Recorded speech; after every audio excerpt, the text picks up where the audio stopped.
One TV1.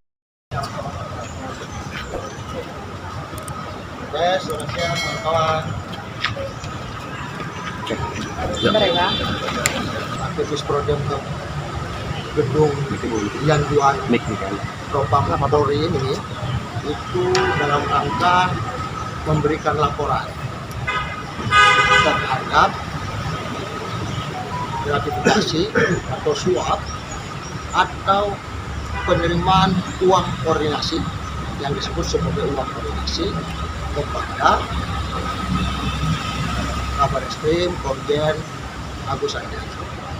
Nah, sekaligus kami juga ingin mempertanyakan bahwa ada laporan hasil penyelidikan yang dilakukan oleh Bahlil dan juga Propam Polri terkait dengan kegiatan penambangan ilegal yang ada di Kalimantan Timur. Nah, kira-kira itu yang mau kami berikan laporan dan juga mempertanyakan laporan hasil penyelidikan yang mereka sendiri lakukan. Nah, karena sampai hari ini kita tahu kenapa laporan hasil penyelidikan yang dilakukan oleh Propam Polri itu tidak ada tindak lanjutnya. Padahal dalam laporan Propam tersebut itu disampaikan bahwa telah cukup bukti adanya penyuapan atau penyerahan penerimaan uang koordinasi kepada Komjen Pol Agus Andrianto. Itu yang ingin kami sampaikan ke di Yanduan Propam Polri. Nah, kalau itu tidak ditindaklanjuti, ya patut diduga bahwa pimpinan Polri kemudian melakukan atau membackingi oknum-oknum yang telah melakukan pelanggaran disiplin baik kode etik. Karena sudah jelas dalam laporan penyelidikan, hasil penyelidikan yang telah dilakukan itu tadi sudah saya sebutkan bahwa sudah cukup bukti terjadi penerimaan suap dan juga penerimaan yang disebut dalam bahasa mereka adalah uang koordinasi terhadap kegiatan atau aktivitas penambangan ilegal di Kalimantan. Kira-kira begitu. Nah, hari ini kami mau menyampaikan laporan sekaligus mempertanyakan tentang laporan hasil penyelidikan yang mereka lakukan. Nah, dan kami sedang menunggu Pak Anggoro, Brigjen Anggoro untuk datang dan menerima laporan kami. Tadi Propam yang baru sedang berada di Bali dan mungkin sore ini beliau sampai dan mungkin sekaligus akan saya tunggu karena saya tidak mau ini kemudian berlarut-larut karena ini fatal sekali bagi seorang petinggi Polri itu melakukan pelanggaran disiplin dan juga pelanggaran kode etik. Nah ini, kalau ini tidak dibenahi, kami berharap, kami sangat punya harapan besar terhadap institusi kepolisian supaya bisa kembali mendapat kepercayaan masyarakat. Kira itu. Ada sedikit Bang, mungkin ada tanggapan nggak terkait dengan video yang sempat viral dari Ismail Bolong itu? Terkait dengan tambang ilegal. Nah, ini yang harus diverifikasi betul, gitu loh.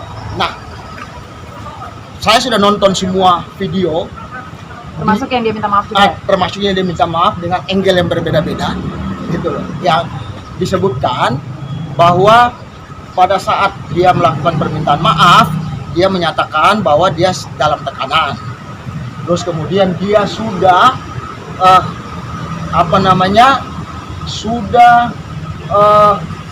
sudah mengundurkan diri sebagai anggota kepolisian aktif pensiun dini pada bulan Juli.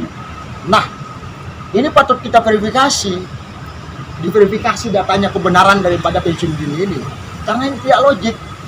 Kalau kemarin dia dianggap mendapat tekanan dari Karo Paminal yang namanya Hendra Kurniawan itu, mantan Karo Paminal itu, nah sekarang Karonya bermasalah. Nah, kenapa dia mundur? Seharusnya dia lebih bebas dong. Kenapa dia harus mundur? Seharusnya dia lebih bebas untuk melakukan kegiatan penambangan ilegal yang dia sebutkan itu. Kenapa dia mundur? Ini kan, nah artinya kita lihat ini mungkin terbalik jadinya. Waktu dia membuat video permintaan maaf dan mencabut pernyataannya, itu dalam tekanan, atau patut juga dia dalam tekanan. Karena kalau kita perhatikan video pernyataan pencabutan pernyataan dia, si Ismail Bolong, ada yang pandu, ada yang mentorin. Kalau dengar suaranya itu ada yang mentorin. Nah, artinya ada yang arahkan, berarti di bawah tekanan. Lihat cara dia berbicara, berebut gitu. Nah, itu dalam tekanan atau tidak? Nah, itu makanya kita tanya, itu dalam tekanan atau tidak. Tapi saya mau sampaikan sekali lagi bahwa itu kami membuat laporan dan ingin mempertanyakan itu tidak terkait dengan video pengakuan Ismail Bolong, karena kami menemukan dokumen laporan hasil penyelidikan yang dilakukan oleh Paminal dan juga dokumen soal surat rekomendasi yang dikeluarkan oleh Kadif Propam ketika itu soal adanya bukti, cukup bukti, karena rekomendasinya cukup bukti terjadi penerimaan suap atau dalam kurung uang koordinasi. Ada berapa kali Bang itu penerimaan? Kalau di laporan ini saya kasih tahu ya, di halaman dari hasil penyelidikan ya, di halaman 24. Nah, ini dokumennya rahasia nih. Tapi kan kawan-kawan sendiri juga pernah diajarkan soal investigasi dari jurnalistik. Nah, ini hasil investigasi kami. Nah, di sini halaman 24. Nah, ini hasil laporan nih. Itu loh. Nah, dalam mengkoordinir dan memodali kegiatan penambangan batu bara ilegal sejak tahun 2020 sampai 2021 tersebut sudah berkoordinasi dengan memberikan uang koordinasi antara lain kepada Kabareskrim Polri. Nah, di sini disebutkan bahwa uang itu diberikan 5 miliar. Nah, 2 untuk Kabareskrim 2 miliar. Nah, ini laporannya, ini bukan kami yang bikin loh. Gitu. Ini internal Polri sendiri yang menyatakan seperti itu, bahwa 2 miliar ini diberikan secara tunai dalam bentuk uang dolar. Nah, diberikan sebanyak 3 kali. Itu ketika mereka melakukan penyelidikan terhadap kasus penambangan ilegal di Kalimantan.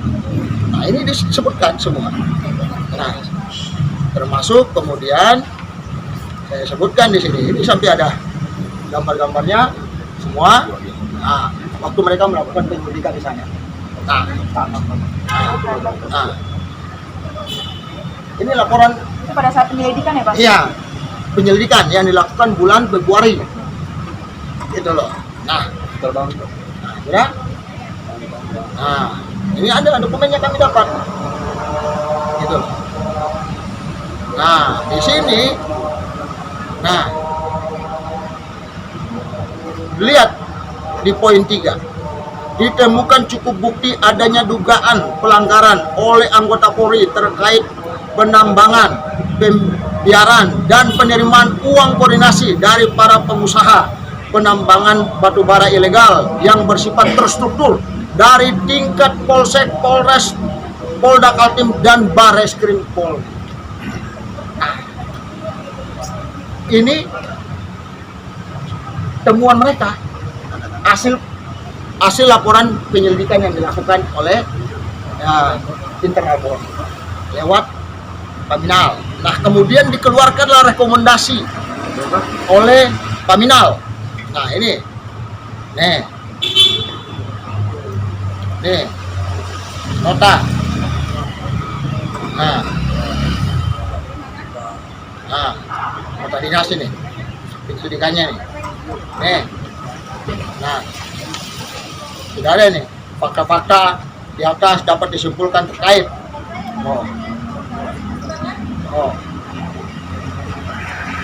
Nah, nih sama semua dari penyelidikan dilakukan oleh internal itu, baik dari Paminal yang ditandangani juga oleh ketika itu oleh Hendra Kurniawan. Nah, dari hasil penyelidikan inilah keluar surat yang dibuat oleh Kadif Propam. Ini suratnya, nomor dan tanggalnya. Nah, tertanggal 7 April yang tadi saya sebutkan sudah disampaikan oleh Kadif Propam dan termasuk rekomendasi-rekomendasi. Nah, makanya di sini disebutkan. Nah, sampai penerimaan kepada siapa semua ada. Nih. Selain Pak Agus ada nggak partai lain yang mungkin terlibat dalam kasus ini? Nah, ini ada nih. Nih, ada nih. Ini kan ada nih. Disebutkan ya. Ada disebutkan, Pak? Nah, ini ada lagi nih dari Kapolda Kaltim gitu loh.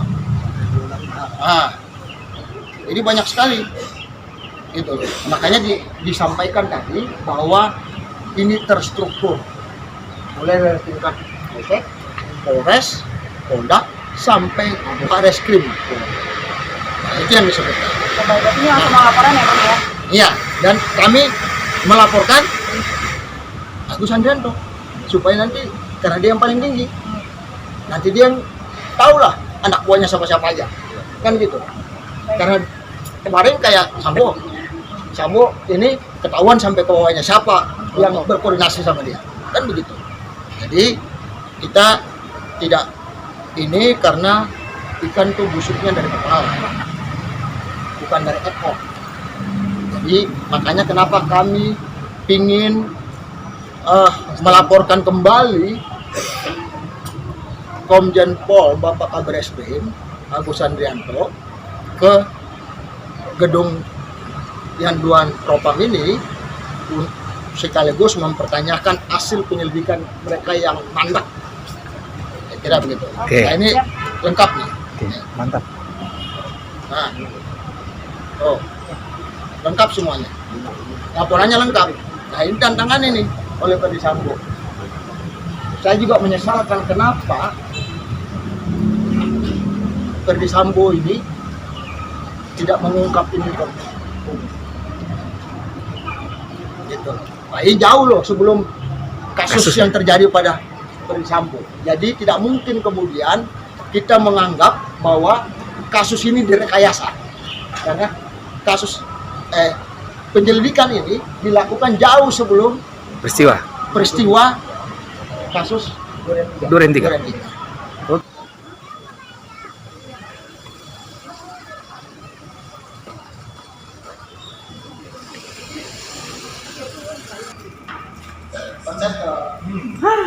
Ini adalah Ketua Umum Prodem beserta jajarannya yang saat ini akan melaporkan kasus lain, yaitu melibatkan Komjen Agus Andrianto. Saat ini mereka masih di ruangan Propam Mabes Polri. Mereka melaporkan dengan dua alat bukti.